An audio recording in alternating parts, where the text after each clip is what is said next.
Hi guys! Welcome back to my YouTube channel, and for today's video ay kakanta na naman po ako ng dalawang requested songs. And of course, before I start, gusto ko lang po ipaalala po ulit sa inyo na always wear your mask whenever you want to go out, or kung gusto nyo man pong gumala or pumunta man po kahit saan or may bilhin man po kayong importante, please do wear your mask kasi po para lang din po yan sa safety po natin.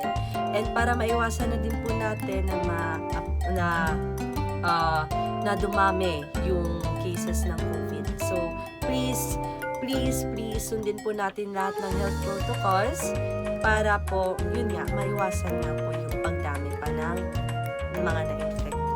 So, ngayon, for my first song, I will be singing Kalawakan by Music Hero. And this song was requested by my cousin, Ate Yedda Lambujon. And katulad po ng ginagawa ko po palagi, syempre babasahin ko po yung song meaning. So, ito na po. So, before I read the song meaning ko pala, ay babasahin ko po muna yung background po ng Music Hero. So, kasi hindi po ako familiar sa kanila dati. Pero ngayon, nung palagi kong rinare-con Music Hero, parang naalala ko na parang isa ito sa mga programs or parang segment ata ng Ipulaga. So, ngayon po, babasahin ko. So, Music Hero was a Filipino pop band composed of young and talented musicians who are all products of Itbulaga's music competition of the same name. So yung Music Hero po na segment or na program po ng Itbulaga, ayun din po yung pinangalan nila dito sa band. Okay. So, the group was dubbed by the noontime show as an elite revolutionary band because of the variety of musical instruments each member plays. Its final lineup before its disbandment included Manly Ocampo for vocals, Rangel Fernandez for vocals, Fender Di Balanta for electric guitar, Joaquin Rodrigo for drums, R.D. Benavides for bass guitar, and Brian Feliciano for keyboard. Excuse me. In addition to regularly performing on the longest-running noontime show, Music Hero occasionally covered popular songs which are posted on their social media accounts. One of the band's notable covers was its anime medley that went viral online, earning millions of views on Facebook and YouTube. The group released their debut single on June 2018 titled Walang Papalit. It immediately stopped Spotify Philippines viral playlist and also earned spots on the music streaming site's local top 200 pop and all genre tracks. The song also ranked second by the end of June in World Music Awards top 10 digital tracks in the country. After their initial success, Music Hero released more singles including Fix My Heart 2018, Kalawakan 2019, and LDR 2019. The group disbanded last June 2020. Okay. So, bago lang po pala yung pag-grabe. Saglit lang mo. Sayang. So, yun po yung background ng Music Hero na band. And sayang, nag-disband na sila last June 2020 lang. Hindi ko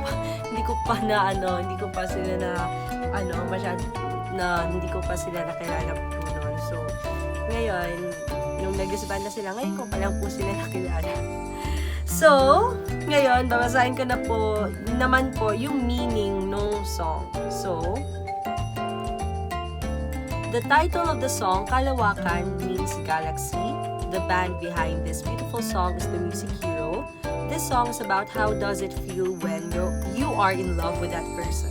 You feel so magical. Though you are far from each other, distance is not a hindrance to still love him or her. This song is perfect for young couples. So, yun po yung meaning ng song. And yun din po, yung binasa ko po earlier, ulitin ko lang po, is yung background ng band na Music Hero. So, ngayon po, hindi ko na papatagalin pa. So, I hope you guys will like, share, love, and enjoy this first song. O kay sarap sa ilalim ng kalawakan, kapag kapiling kang tumitig sa kawalan, saksi ang buwan at bituin sa pagmamahalan nating dalawa, nating dalawa.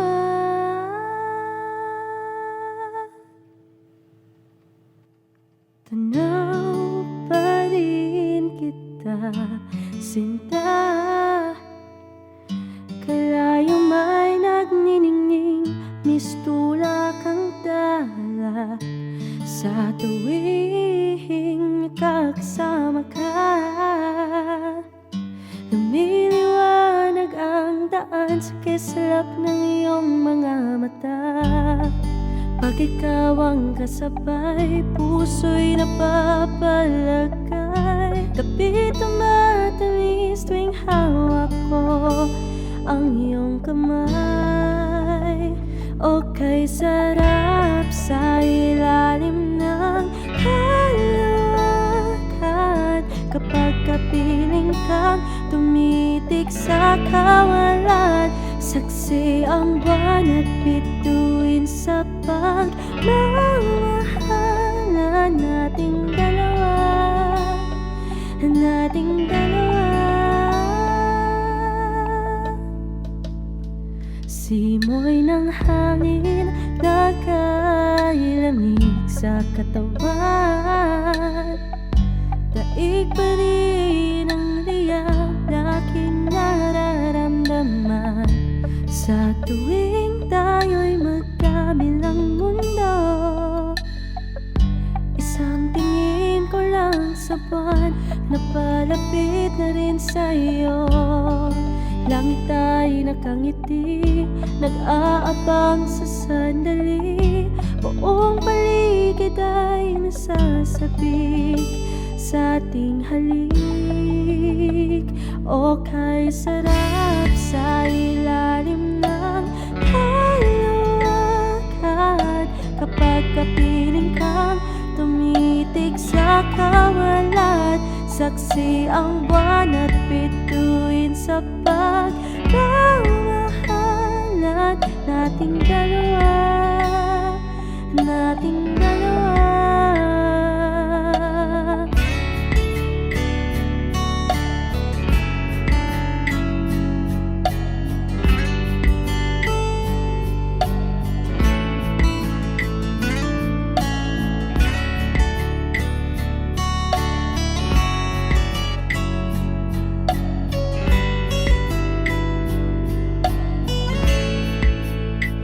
O kay sarap sa ilalim ng kalawakan,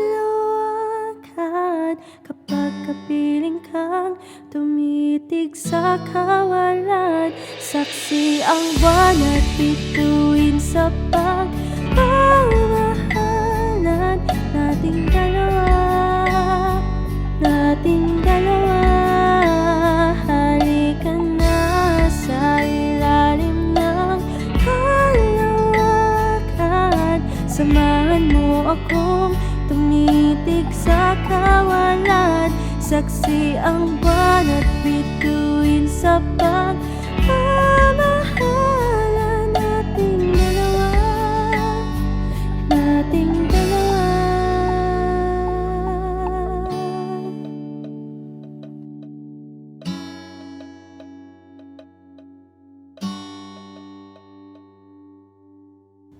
So for my second song, I will be singing Love Story by Taylor Swift. Pero yung version po na gagawin ko ay yung 1989, ay yung version na ginawa po ni Taylor Swift nung 1989 tour niya. Tama ba yun? 1989 tour. Wait lang, search ko na po. 89. Wait lang po. O, tama. 1989 tour ni Taylor Swift.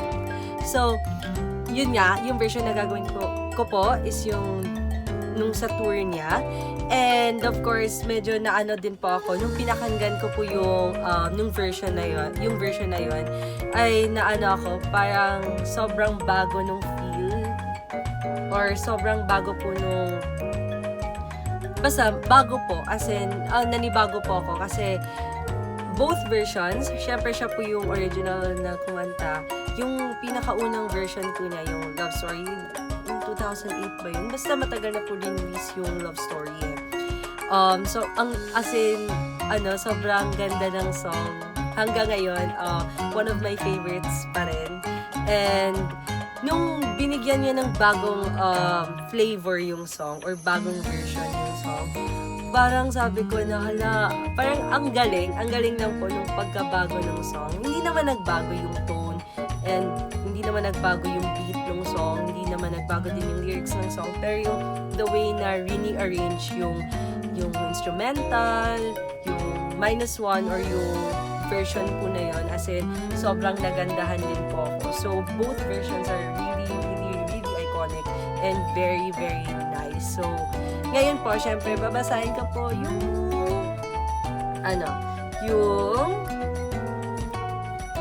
story behind Love Story. So, actually po, hindi po ako as in yung fan po ni Taylor Swift, pero I do listen to her songs. And so ngayon, babasahin ko naman po muna yung meaning ng Love Story sa anong song niya na Love Story. Love Story. Song meaning.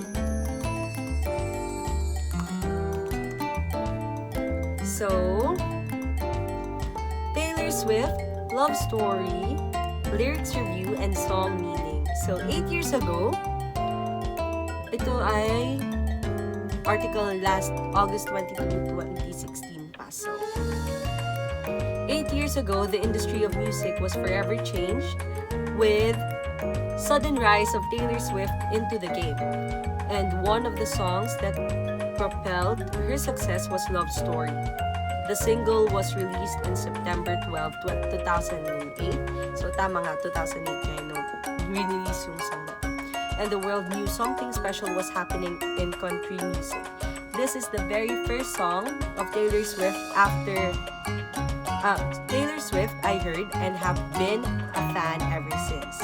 So, based po dun sa So, Love Story was written by Taylor Swift herself when she was 17 years old, when her parents disapproved of a relationship she was having back then. Excuse me. Heartbroken, Taylor Swift put her sadness into a song, and this masterpiece was born. The song was produced by Nathan Chapman, and it came out as a single off of her second studio album, Fearless, released in 2008 and was released under the record label Then and Now, Big Machine Records. So, ito po yung story ni Taylor Swift is, I was going through a situation like that where I could relate. I used to be in high school where you see a boyfriend every day. Then I was in a situation where it wasn't so easy for me, and I wrote this song because I could relate to the whole Romeo and Juliet thing. I was really inspired by that story, except for the ending. I feel like they had such promise and they were so crazy for each other, and if that had just gone a little bit differently, it could have been the best love story ever told. And it is one of the best love stories ever told, but it's a tragedy. I thought, why can't you make it a happy ending and put a key change in the song and turn it into a marriage proposal? So the song is based around the characters from William Shakespeare's Romeo and Juliet, a tale that has been made synonymous with undying love. So it makes perfect sense that Taylor Swift used the same context to give life to her best romantic song. So yun po yung meaning ng song na yun. So ito na, even after 8 years of release, the love for this song has not died away. Even in Taylor Swift's latest and most successful 1989 world tour, she performed a pop version of Love Story to a nostalgic crowd. And Love Story won Country Song of the Year by Broadcast Music Incorporated in 2009. The music video for Love Story won Video of the Year and Female Video of the Year at 2009 Country Music Television Awards. So sobrang talaga gumawa yung dalawang versions, yung country version and yung pop version, and both of them napaka-iconic talaga. As in, hanggang ngayon po, palagi ko pa rin naririnig yung country version. And nung binigyan ni Taylor Swift nga po ng bagong flavor or ng bagong version, which is yung pop version na ginawa niya, as in, nanibago po ako, pero in a good way. As in, sobrang ganda ng pagka-areglo ng song. As in, yung parang, she's like the perfect, parang perfect idol, ganun. Kasi, parang siya din po ata gumawa ng, ng areglo nito or ng version, ng pop version ng Love Story. So, I'm really, parang sobrang na-inspire po ako sa kanya. And sobrang in-idolize ko din po siya. Hindi po ako as in fan, pero in-idolize ko po siya dahil sa pagsusulat niya ng mga kanta, and of course, pati na rin po sa ugali niya kasi based po dun sa mga nakikita ko and so whatever, na mga as in, ang bait po niya, and of course, ang galing niya din gumawa ng mga songs. So, yes, may tumutulong din po sa kanya, pero most of the time, siya yung pinaka-base or siya yung gumagawa talaga ng songs niya. So, sobrang lang po talaga, sobrang na-inspire po ako sa kanya. Kaya, yun, tinuloy ko din po yung pagkanta. So, ito po yung analysis naman and interpretation. Taylor Swift imposes a first-person narrative style to convey the message in the song. The lyrics are quite simple and straightforward. We were both young when I first saw you. I closed my eyes and a flashback starts. I'm sitting there on a balcony in summer air. Taylor Swift is starting a flashback into a time when she was hopelessly in love with her Romeo. Excuse me. See the lights, see the party, the ball gowns. See you make your way through the crowd and say hello. Little did I know, Taylor Swift portrays a daughter of a family of nobility, and they are having a ball dance in the evening. The lights are up, the party is in motion, and everybody is dressed in the sevens. She sees this handsome man making his way towards her through the crowd. The simplest hello leads to this wonderful story that is about to unfold before us in Love Story.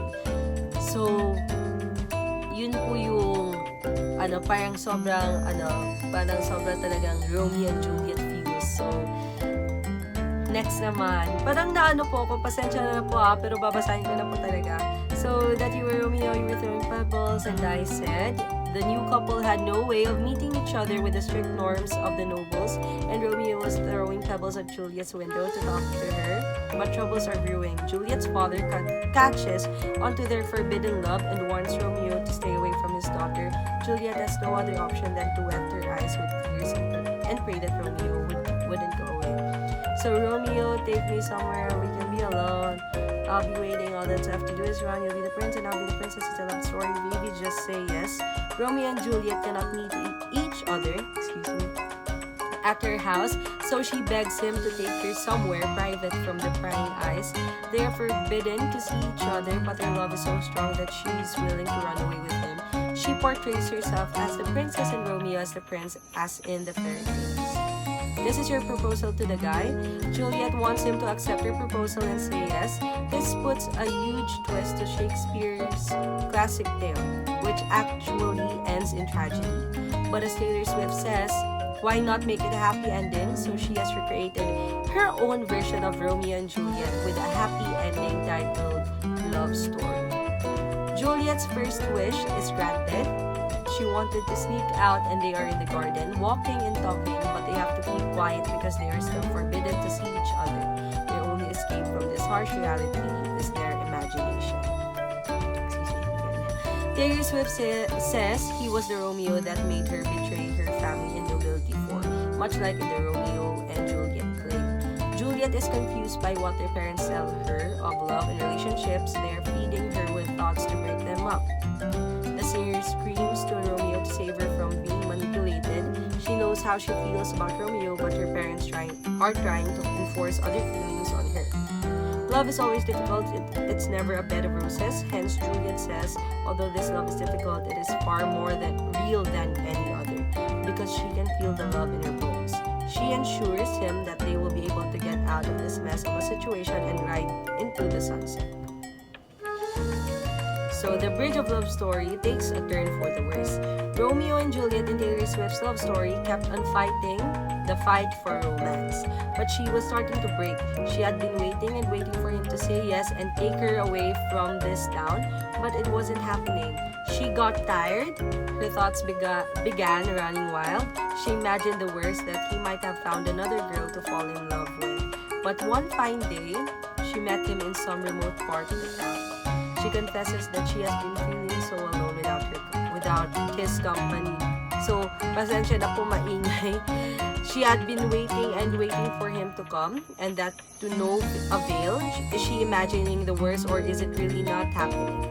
Now comes the twist, which Romeo and Juliet play did not give to the fans. Romeo, in love story, falls back to his knees and takes out a ring and proposes to Juliet. This bit is narrated by Juliet of what Romeo said at the time. Finally, Romeo proposes to her. He assures that she will never have to be alone again.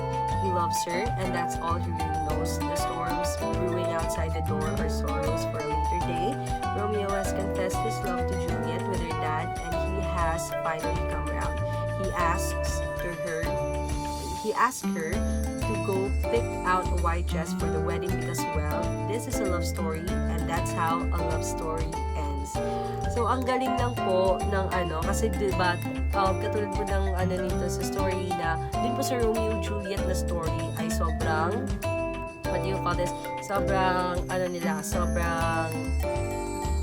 sobrang sad ng ending. So, ngayon, binago niya, and sobrang ganda nung pagkalabas ng ending. So, I hope you guys will like, share, love, and enjoy this second song.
We were both young when I first saw you. I close my eyes and a flashback starts. I'm standing there on a balcony in summer air. See the lights, see the party, the ball gowns. See you make your way through the crowd and say hello. Little did I know that you were Romeo. You were throwing pebbles and my daddy said stay away from Juliet. And I was crying on the staircase, begging you please don't go. And I said, Romeo, take me somewhere we can be alone. I'll be waiting. All that's left to do is run. You'll be the princess, I'll be the princess. It's a love story, baby, just say yes. So I I sneak out to the garden to see you. We keep quiet cause we're dead if they knew. So close your eyes, escape this town for a little while. Oh, oh, oh, cause you were Romeo, I was Scarlet Letter, and my daddy said stay away from Juliet. But you were everything to me, I was begging you please don't go. And I said, Romeo, take me somewhere we can be alone. I'll be waiting, all that's left to do is run. You'll be the prince and I'll be the princess. It's a love story, baby, just say yes. Romeo, save me, they're trying to tell me how to feel. This love is difficult, but it's real. Don't be afraid, we'll make it out of this mess. It's a love story, baby, just say yes. Oh, oh, oh, oh.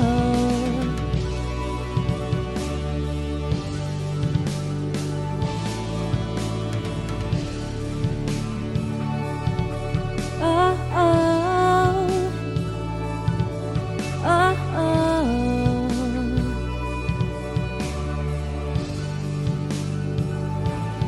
I get tired of waiting, wondering if you were ever coming around. My faith in you was fading when I met you on the outskirts of town. And I said, Romeo, save me, I've been feeling so alone. I keep waiting for you, but you never come. Is this in my head? I don't know what to think. He knelt to the ground and pulled out a ring and said, marry me, Juliet, you'll never have to be alone. I love you and that's all I really know. I talked to your dad, go pick out a white dress. It's a love story, baby, just say yes.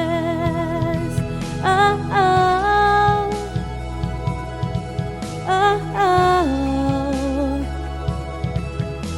Cause we were both young when I first saw you.